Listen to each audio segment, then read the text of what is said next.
Hello and welcome to another episode of Bangladesh Today. The border issue between India and Bangladesh has been in the limelight, in particular due to illegal migration and smuggling of food and drug items. India and Bangladesh share a 2,429-mile border, which crisscrosses a number of rivers and hilly terrains of the Indian states of Assam, Meghalaya, Tripura and Mizoram. Recently, a 12-member all-party delegation of lawmakers from Bangladesh visited India's Guwahati city to discuss the long-standing issues including trade, land border agreement and insurgency. Bangladeshi Prime Minister Sheikh Hasina's ruling Awami League party said that the discussions in India had been very fruitful. However, the visiting delegation has also blamed the Indian government for not focusing on the ramifications of the issue of illegal migration from Bangladesh to Assam and other northeastern Indian states. The Bangladeshi delegation added that they would never endorse illegal migration, but there were complications to this issue. As per the 2001 census, there are about 3.09 million people in India who came from Bangladesh. Yet, no dependable numbers on illegal migrants is available as of now. India and Bangladesh share a border of about 3,886 kilometers, and breaching of fences by criminals is a constant problem for security forces of the two countries. In July 2012, deadly riots between Bodo tribes people and Muslim villagers erupted in Assam's Kokrajhar and its surrounding districts. Fear stalked this lush riverine region that borders Bangladesh. India's opposition Bharatiya Janata Party had blamed the infiltration of Muslim Bangladeshis to Assam as a reason for the conflict. Assam shares a 263-kilometer border with Bangladesh, out of which 143.9 kilometers is land and 119.1 kilometers is riverine. Our main unresolved problem at the present moment is the land boundary demarcation. The treaty which was signed by the two famous prime ministers in 1974, Father of the Nation Bangabandhu Sheikh Mujib as Prime Minister from Bangladesh and Madam Indira Gandhi, the Prime Minister of India, and at that time the boundary line was decided what it will be.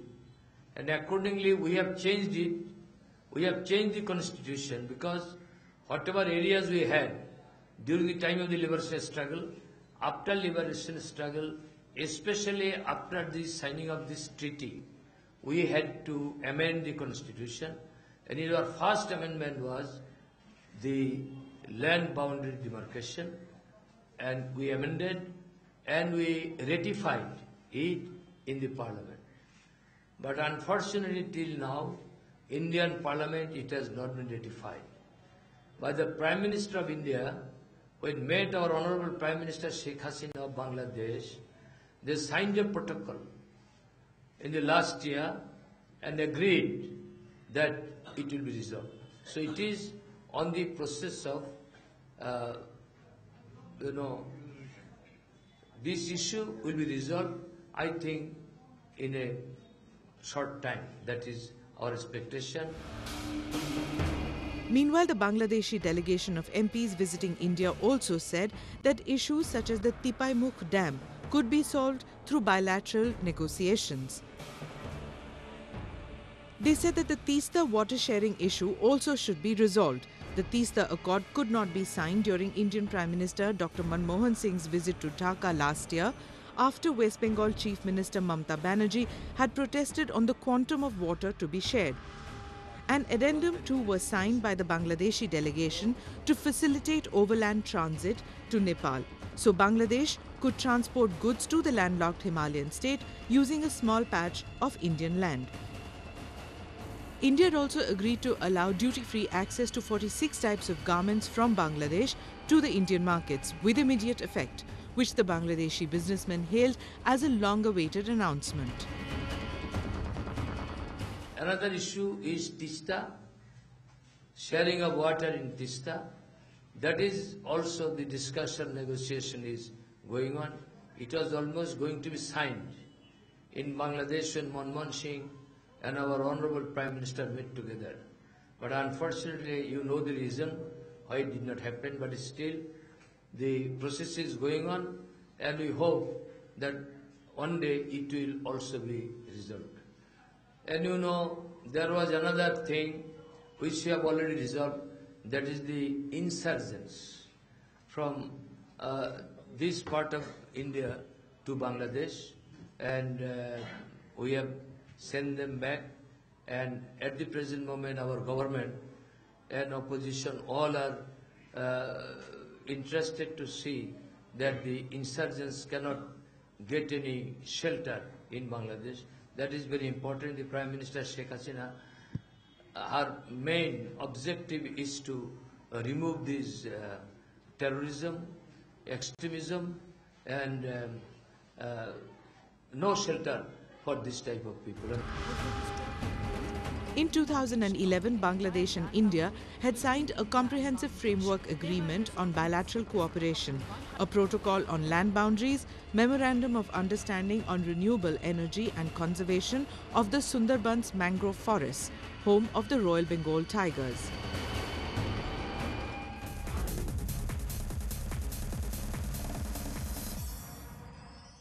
A three-day India show opened in Dhaka on the 3rd of December at the Bangabandhu International Conference Centre to strengthen bilateral trade between India and Bangladesh. The 50-member business delegation was headed by the Indian Minister of State for Commerce and Industry, D. Purandeshwari. Stress was laid on the importance on removing para-tariff and non-tariff barriers, improving infrastructure along the borders, and setting up railway and water links and opening more border markets.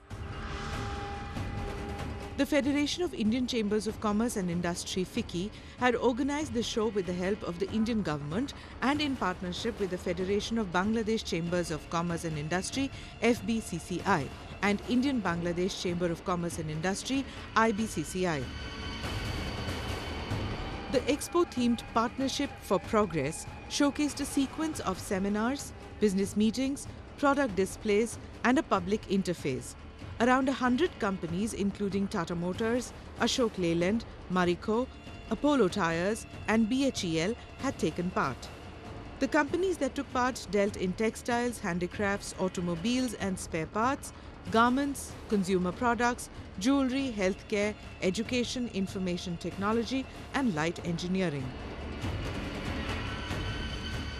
We have to find a way forward for a greater expansion of intra-industry trade that will generate employment on both sides and help reduce poverty.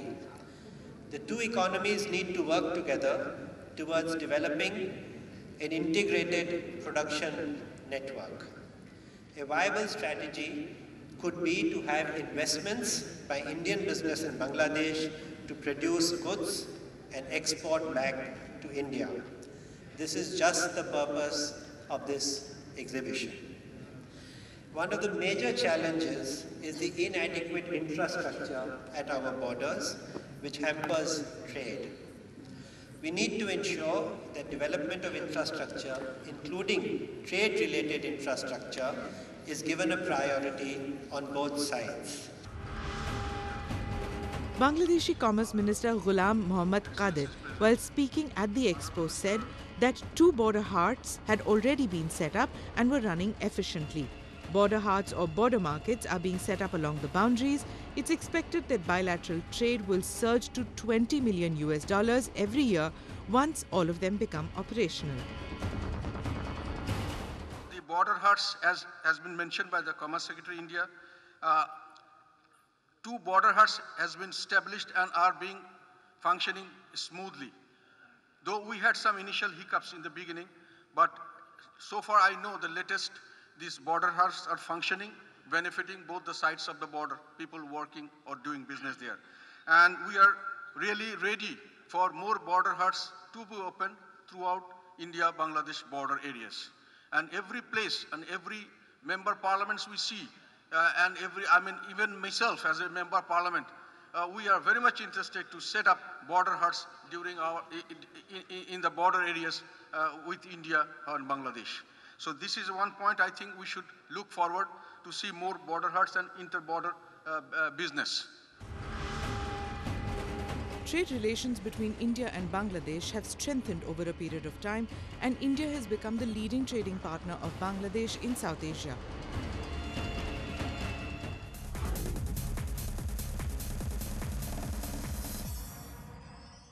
In other news regarding India-Bangladesh, India's Home Minister Sushil Kumar Shinde and his Bangladeshi counterpart Muhyiddin Khan Alamgir on 3rd December 2012 agreed to sign an extradition treaty in January next year. Shinde said that both sides agreed that the revised travel agreement (RTA) as well as the extradition treaty would be finalized and signed in January 2013 during his visit to Dhaka. Alamgir was on a 5-day official visit to New Delhi for bilateral talks. The two countries also agreed not to resort to firing unless fired upon or attacked by terrorists or armed criminals, and expressed regret over deaths and loss of life on the border. Both the governments also agreed to allow development works within 150 yards of the zero line on the Bangladesh-India border. The ministers agreed that the border guards would not resort to firing along the frontier unless fired upon or attacked by militants or armed criminals. Indian Home Ministry officials affirmed the arrest of 2 terror suspects wanted by Bangladesh, against whom a red corner notice was issued.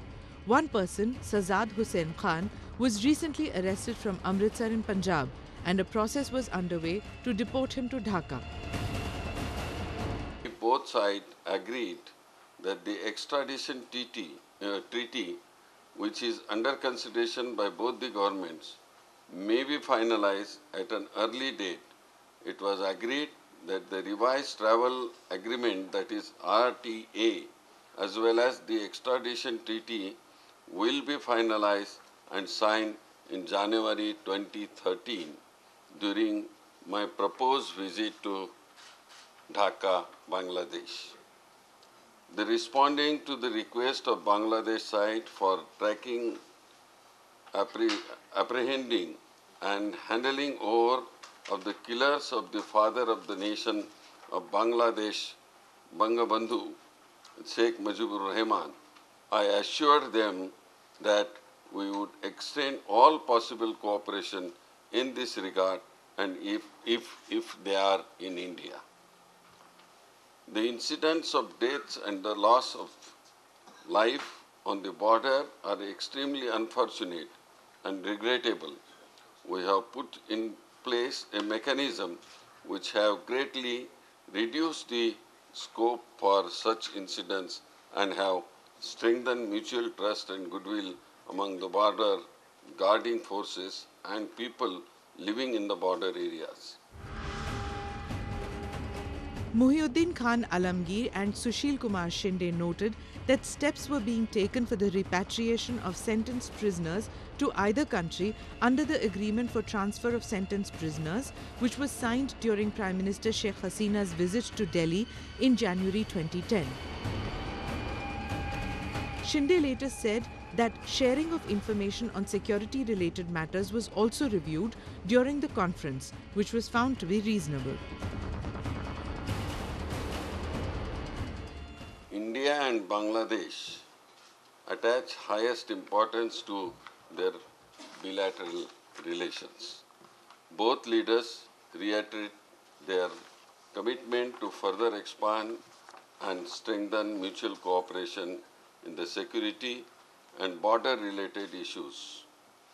Both the Home Ministers reaffirmed their commitment not to allow the territory of either country to be used for any activity inimical to each other's interest.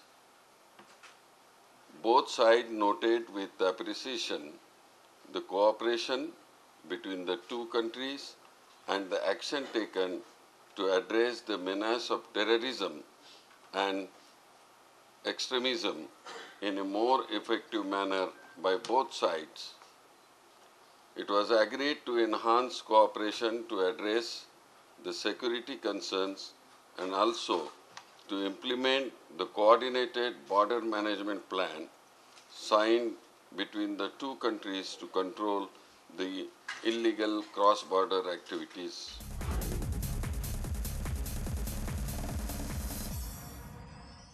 The Indian Home Minister also stressed on taking action against leaders of Indian insurgent groups IIGs reportedly staying in Bangladesh. This is likely to facilitate the handing over of top Ulfa leader Anup Chetia, presently lodged in a Bangladeshi prison, to India. More on that in the coming episodes. That's all we have for you in Bangladesh Today this week. Thank you for watching.